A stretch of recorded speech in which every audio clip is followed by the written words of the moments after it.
Hey, welcome to Transform Your Workplace, the podcast for leaders and HR pros who want ideas they can actually put to work right away. I'm your host, Brandon Laws. Today's episode is brought to you by Xenium HR.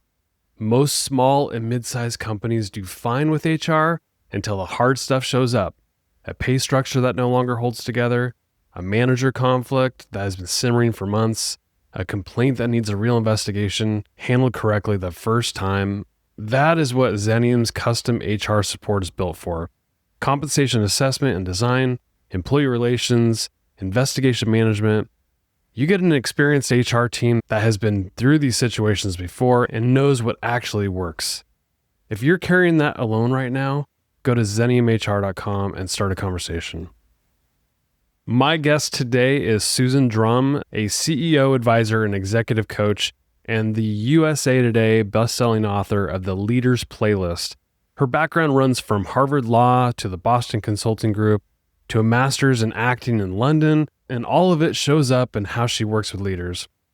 In this conversation, we get into the old patterns leaders picked up long before they ever managed anybody, and how those patterns quietly run the show at work.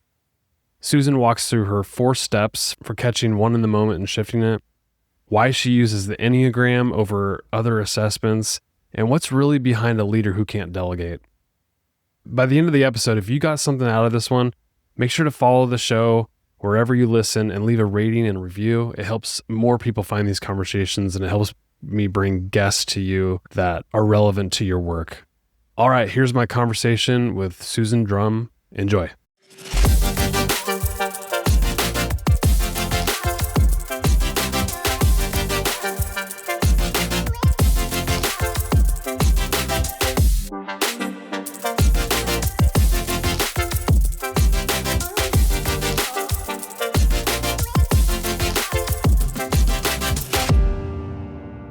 Susan, thanks for coming on. It's good to see you. Thank you. Good to see you. I am so excited to talk with you because you've coached so many C-level executives, probably some pretty powerful people. And when you start working with them, I'm sure you're trying to figure out what's going on behind the scenes.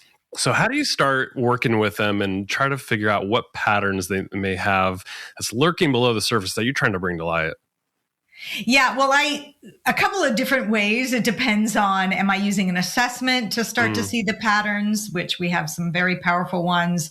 Am I just observing them in a team meeting? Yeah. Am I interviewing the people that work with them? Those would be 3 access points. But let's say observing a team meeting, and say I'm working with the CEO, I'm paying attention to what kind of signals they're giving the rest of the team about what they're paying attention to and what they're not. Very simply, I tend to look at who's doing most of the talking. Interesting. So you're pretty much just observing that environment. Who's usually bringing you in for those sorts of things? Does somebody know that they need help or that something's amiss and they just need somebody to come in and tell them what? It could be that, or they could have a very challenging environment that they need to overcome. Like maybe they're a great team, but they also realize what they're up against with the level of change and disruption is going to require them to really up-level their game, right? So it could be they just need to get better given what's going on and the pressures they're under. Or it could be that there's some dysfunction. There's siloism. There's what I call like a hub and spoke model going on with the CEO where people aren't talking to each other. They're just going direct. And so there could be lots of different ways, but who brings me in could be anything from the CEO themselves to anyone in the C-suite to, the CHRO. The interesting thing about teams is that everybody has their own set of beliefs based on previous experiences. And you wrote a book called The Leader's Playlist, and you talk about this like old playlist that leaders carry with them all the way from childhood. And I imagine that you're talking about like these things that happen throughout our lives that we just then, as we grow up to be adults, we have this lens that we look through these running beliefs. So what does this look like when you're trying to uncover some of that things? Like some people, it's hard to go back that far and really uncover what's going on. Yeah. Well, you don't actually have to go back all the way. I'm just pointing in the book to that these patterns do go back that far, but it's not a requirement that we do that even in the work that teams do with my and leaders do with my firm.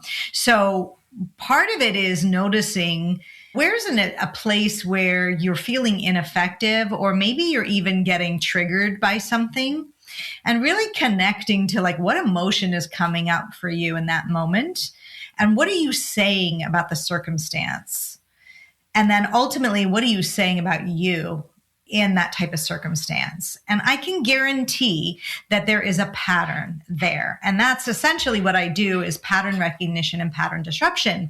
And I use a bunch of different tools, which we'll get into, to help people identify patterns. But at its core, it is about pattern recognition and disruption. And so what I help leaders do is see, like, where else does this show up? This exact feeling that you're having, or this exact kind of statements. Where else have you found yourself saying that before? And people can start to see it's not what's happening in the moment. It's actually a pattern that I've been running, or a playlist that I've been running for a long time.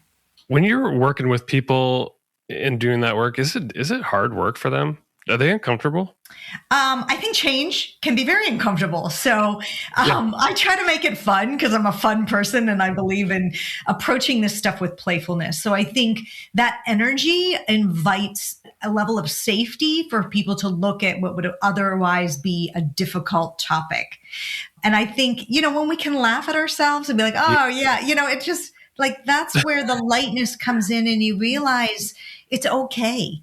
We all have patterns that we've created and some of these patterns are beautiful and they serve us, and some used to serve us, but maybe in our new role, in our more elevated leadership position, they're not going to serve us now.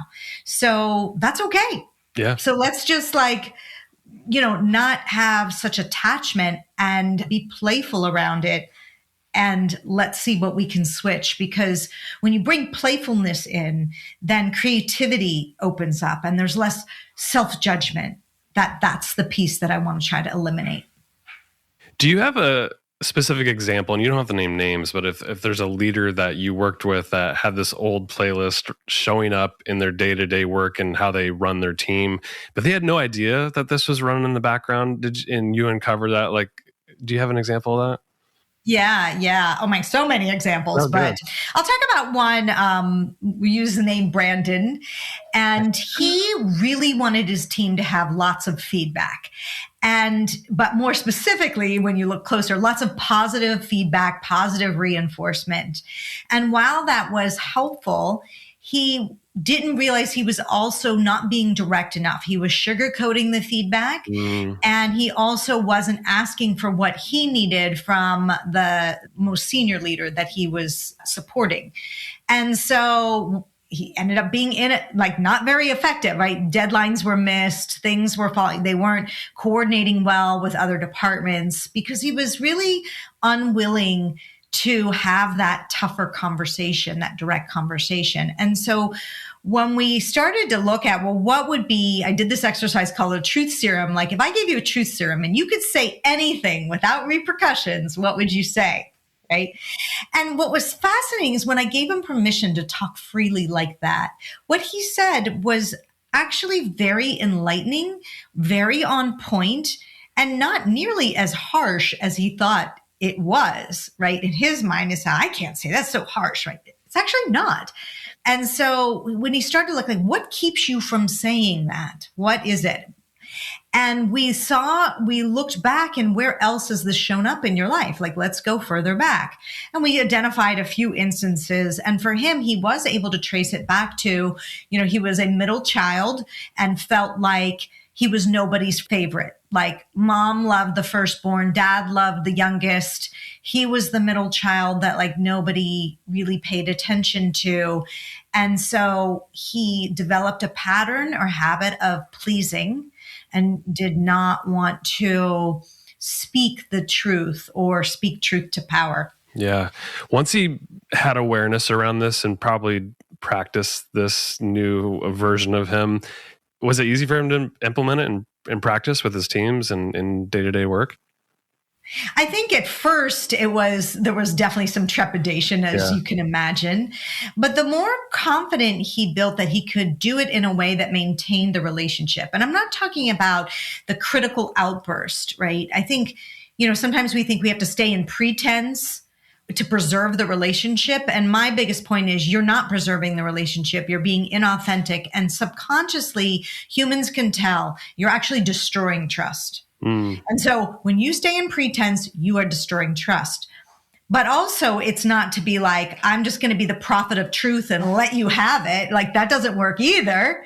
So it's learning some language, some sentence stems that can open up a conversation. One sentence stem that I teach leaders is a pattern I'm noticing is, and then they can speak to what this is. What do you notice about that? And that way it's a dialogue. There's a question about it, but it's a way to bring up what you are experiencing, and you're owning it as your own experience, not saying, you do that. One of the things that's coming up for me as we're talking is just, okay, you recognize the patterns, but how do you know whether it's serving you in a positive way or not? Is it through having these interviews, or you're probably collecting feedback from other team members? But how do you know? How do you make the connection of, okay, this pattern is actually serving me well versus this is actually harming my team in my day-to-day operations? How do you uncover that? I think I'd look at what results you're producing. Right. And where do you feel like you're producing results, and where do you feel like you're not producing results? And so where you're not producing the results that you want, I mean, maybe that's happening like I'm losing key team members, or maybe it's everything's falling on me and I try to delegate, but it just comes back to me. Or like, where are those places where you feel like you're not producing the result that you want? And that's what we're going to look at and delve into what pattern is running the show. I was just looking at your background, Susan, and I think it's kind of an unusual pattern for this space. So Harvard Law, Carnegie Mellon, London Academy of Music and Dramatic Art. Now that one's, to me, the outlier a little bit. So how did all these worlds collide into the work that you do? Because even in the book that I just talked about, you talk about music and neuroscience as well. Yes. So how does this all come together? Well, I know in a minute we're going to talk about the Enneagram, and it is a sort of a classic type 7, this ability to pull very different disciplines together in a unique way. So my background definitely reflects my type 7 Enneagram, enthusiastic visionary, which is what that is. But yeah, I guess I'm someone who I work hard also to look at the patterns in myself and disrupt those patterns. So that's what enables me to pivot in that way. But the story behind that is I went to law school because I love learning. I love studying. I was always good in school, and I did enjoy law school. But when I went to practice during the summers, like you do the summer internships, I actually worked for 4 different law firms. I split my summers. And I kept trying different types of law to see if I would, and I did not like it. Nothing stuck, huh? What am I going to do here? Because I have all this loan debt, substantial loan debt. I have to get a job that is going to pay enough. And yet I could see that I really didn't like it. So one thing I hate is stuckness. Anytime there's like stuckness in other people, stuckness in myself, I was feeling stuck. What can I do? So I started taking classes at the business school. At the same time, getting back to, I had a business undergrad degree, discovered consulting. This was back in the mid 90s. So McKinsey, BCG, Bain Consulting, and decided that I wanted to try that route. And so I prepped myself to do a case interview and got one of the first jobs as a lawyer in the space coming from, as opposed to an MBA, and went to work for BCG.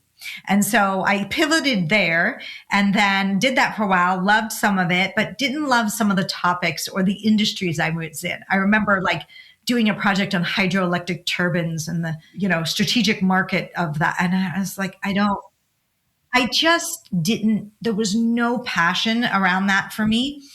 Went to NBC television thinking, okay, now I'm in an industry that's really cool and fun. But my job itself was in Six Sigma, which is doing regression analysis on the variation of processes. If you know my personality, that is not well suited, right? And so I was like, okay, I thought it was the industry, but each of these gave me more information, but particularly gave me information on what good leadership looks like and what poor leadership looks like, and how soul-sucking a poor leader what they do to an organization.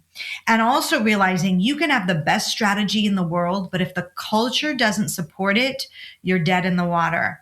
And I remember getting to a point where, I'm 5 years out of law school and I'm like, what is wrong with me? I don't like any of this. This is like, I don't know what I'm going to do because every day is a slog. And so that's when I had the fortune to be able to take a little time off and go to London, live in London. Really? And I decided to get a master's in acting because that's where my passion lies. And I didn't know what I was going to do with it. And so this is 5 years after law school.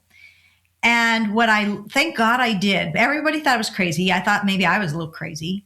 But after when I got into it, I was kind of just following my gut. And when I got into it, I realized, wow, there's a lot of things I'm learning that I could take back to business. Like some of these leaders that I worked for, they need to come do acting training because what you learn as an actor is this ability to connect with others, to build empathy, right? Because you have to inhabit your character, to look at different perspectives in a way, like be able to try on someone else's perspective and what that looks like. All of those things are inherent in actors.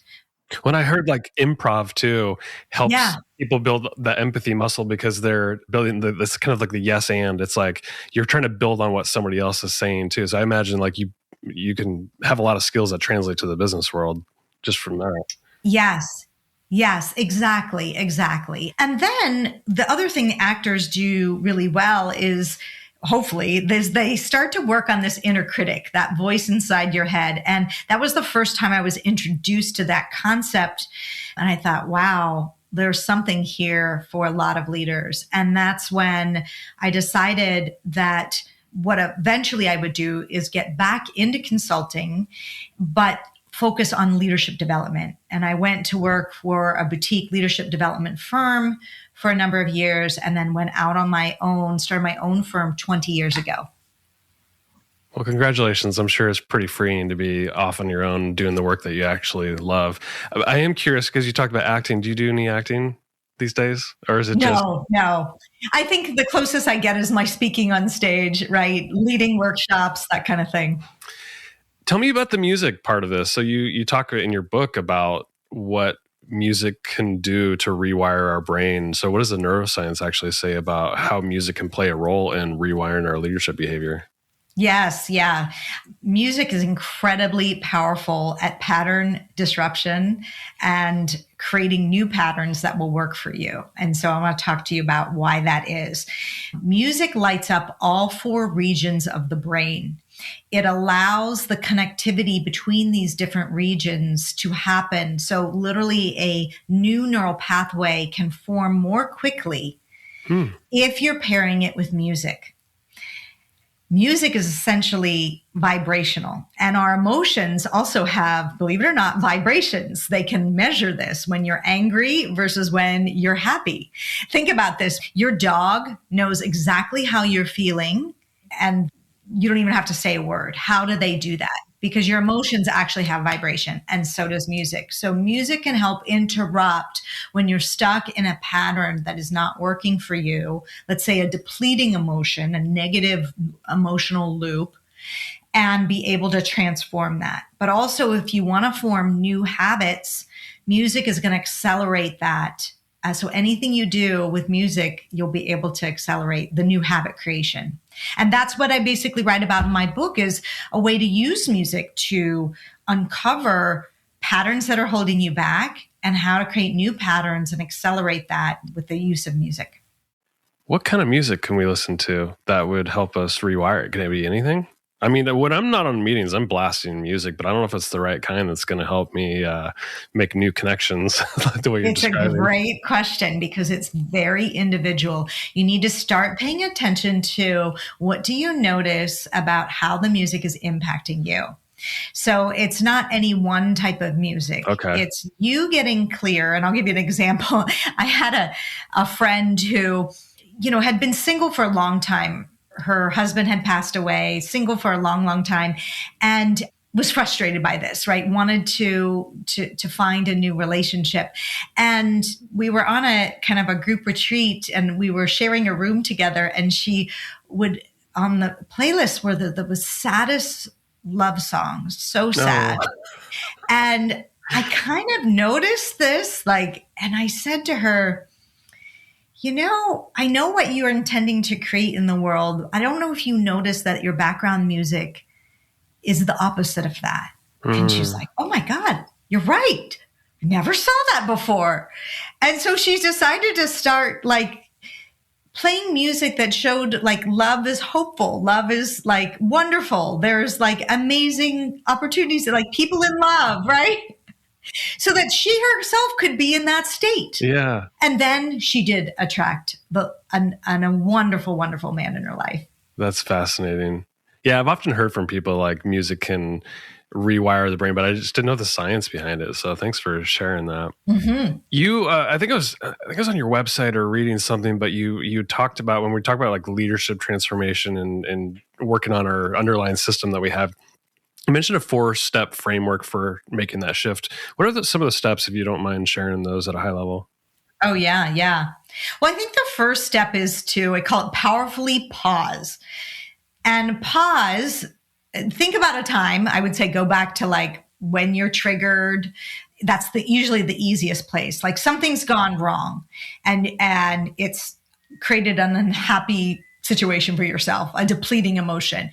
And I would say, number one, powerfully pause and get clear on what is the emotion running the show in that moment. Is it anger? Is it anxiety? Is it frustration? And then number two, you want to zoom out. So have you felt this emotion before? And in what circumstances does it show up? Is there a pattern? Do you notice a pattern? How often? What's, in which circumstances does it bring? And then sort of kind of ask yourself, what story or phrase were you telling yourself that fueled it? What fuels it? So that's number two, is to kind of zoom out. And once you can see the pattern, then we want to name the pattern. So what would you call that pattern? Is it controlling? Is it, you could just simply use one-liner words. I'm avoiding, or I'm pleasing. Yeah. A lot of times what I like to use are I am statements. They're belief statements you have about yourself. Either you could have them about yourself or about the world. So one can be, I am treated unfairly, right? What is that pattern that keeps going on? Or I am all alone. I'm all alone here again. Here I am alone again. My team is not there to support me, just like my ex-husband, so name that pattern, because it will allow you to recognize it more quickly. And then step 4 is to shift that pattern, of course.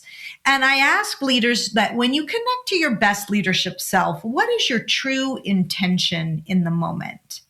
And if you had responded from that intention instead of the autopilot, what would you have done differently? And what impact could that have created? So typically then it's sort of what do you want to believe about yourself or the world instead? Right? So you could shift from I am treated unfairly to I am empowered. That's what I want to believe. I'm empowered. Right? And start to recognize when you're caught in that loop, how it's not serving you, and you can switch it. And of course, you can use some of the different tools that I've mentioned, that we work with in order to make that shift real. You work extensively with Enneagram in your coaching. And I was telling you earlier, my wife is loving Enneagram stuff. She bought a bunch of books and anybody that will talk to her about it, she loves to talk about it.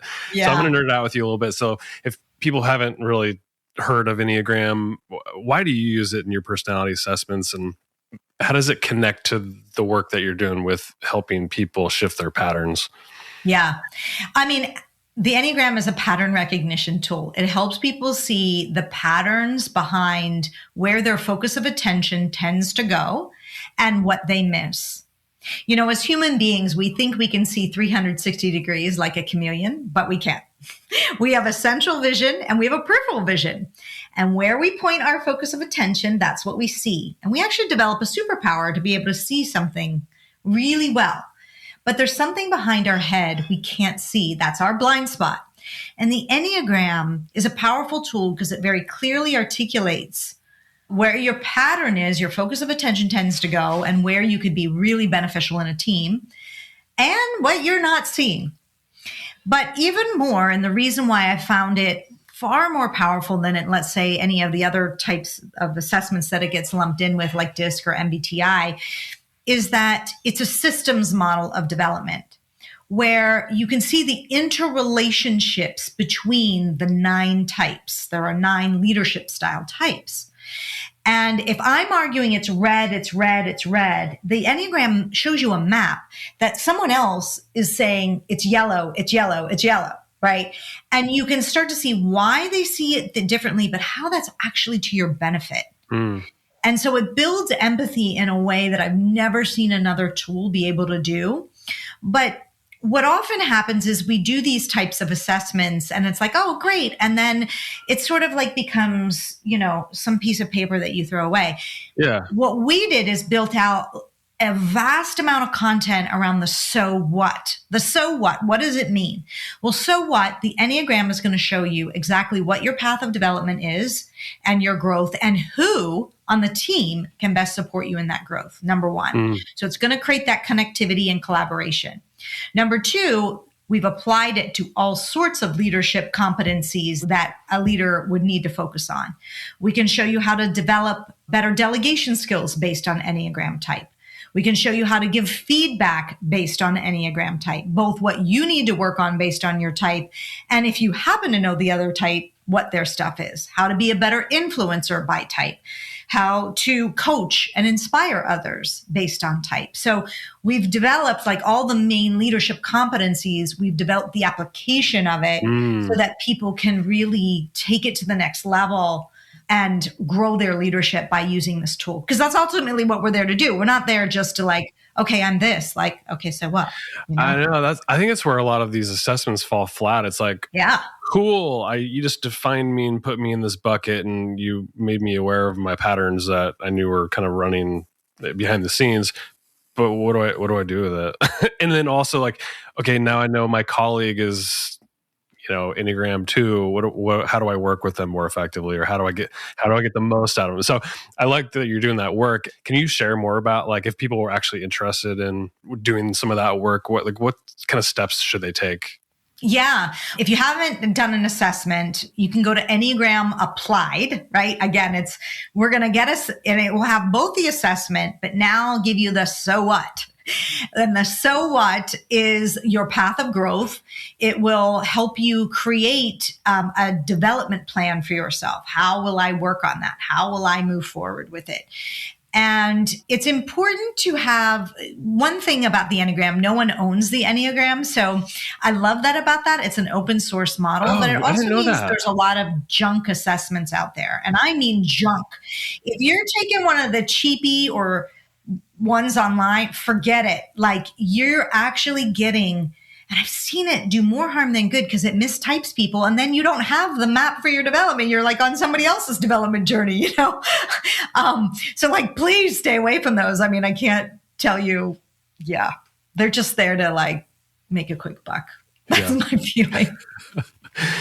Thanks for those details. Yeah. A couple more things I want to ask you just about leadership in general, and I'll let you go.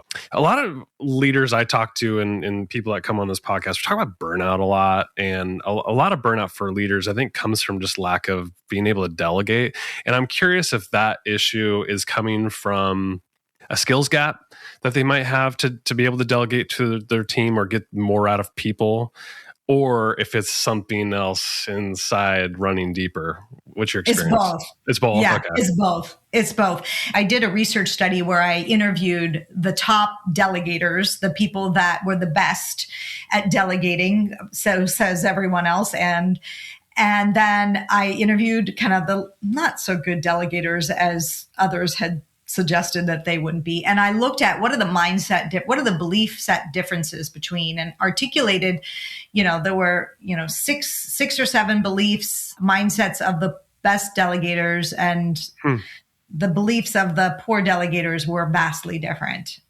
Things like, it's just faster if I do it myself, right? Or, there's not enough time, budget, whatever. Right.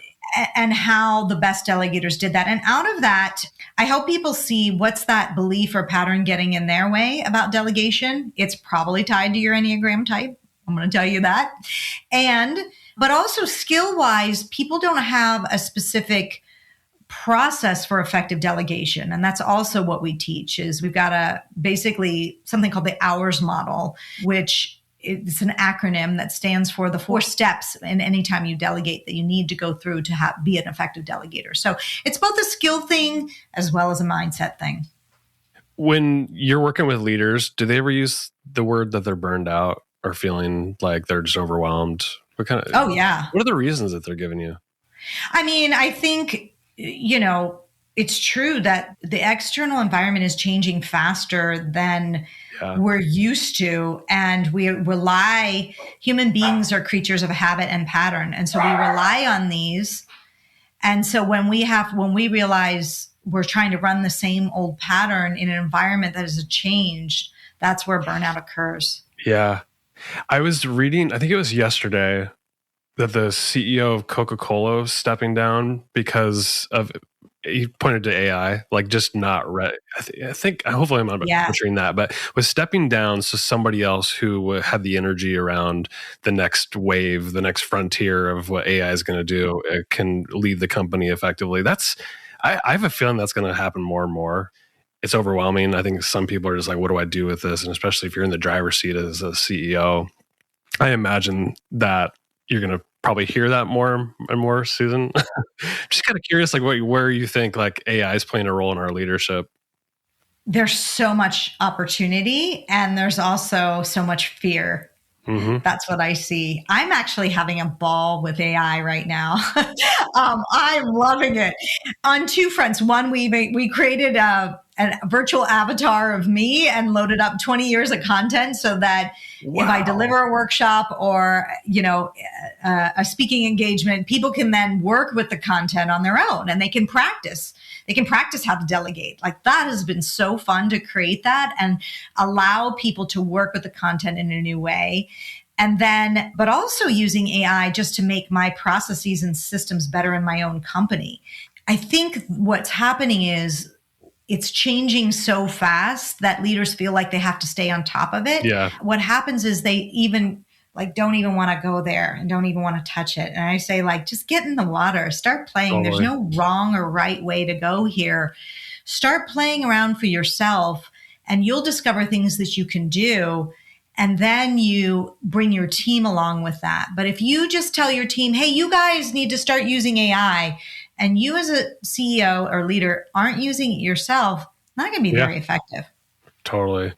What if over the last couple of years, because it sounds like you're really all in on AI. I mean, you clearly built an avatar that's pretty advanced for most people. But if you think about your leadership journey yourself, how are you using it in a way that's making you more effective? Oh, man, it's been so helpful. When I'm able to record a team meeting, I will load up the transcript of that and ask AI Susan for feedback. How well did I do as a leader, right? What patterns do you notice in how I'm leading this team, right? So I can be, like I said, I go into team meetings and observe what's going on. Well, I can use AI as my observer and tell me what's going on. Yeah. That's been really powerful. Or, I might notice ways in which I'm delivering feedback to someone and say, okay, what are my alternative ways to go about this? Those are some initial ways I'm using it, but I'm also using it from everything from as a thought partner on designing agendas to, having it speed up the creation of proposals, all those types of things. Love it. So if we have leaders listening right now or when this releases, and if they're feeling stuck in a pattern and they don't know what's going on underneath, what's a good first step for them? Yes. Well, one, I would say help you identify the pattern and just go to susandrumm.com and you'll see a free quiz there. It identifies your leadership superpower and the roadblocks that could get in your way. And what we do, which is kind of fun, is once you take that quiz, you'll get some follow-up that will include pointing you to a particular chapter in the book that a leader had a similar superpower and roadblock, and what playlist they created to give you some ideas for yourself. Susan, I really appreciate you coming on. Anything else you want to plug before we go? Oh, no, it's great. Okay. My guest today has been Susan Drumm. Susan, thanks for coming on. Thank you.